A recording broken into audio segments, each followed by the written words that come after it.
ating mga iGames, mga salubong yung mga miyembro ng ating mga explicit. And here you go mga kaibigan, Ekis will be on the ultra kill, Fate with a triple kill, L with a triple kill, and Lee with the triple kill as well mga kaibigan.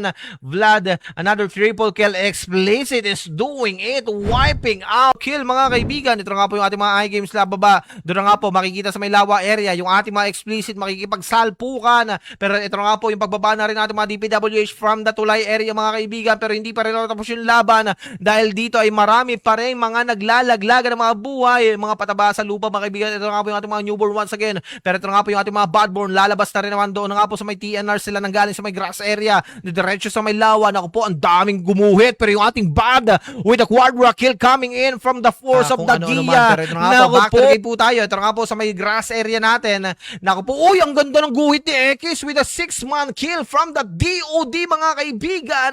Lumabas na rin naman dito yung ating mga badborn, ladies and gentlemen. Naku po, kaliwat kanan yung labanan. Ito nga po yung ating RC with a triple kill coming in from that DOD mga kaibigan. Pero hindi pa rin naman tapos yung laban. Hindi pa rin naman matatapos yung ating laban. Ito nga po, naku po, Snow Vlad and yung ating Zet makakuha ng triple kill. Pula with a triple kill as well.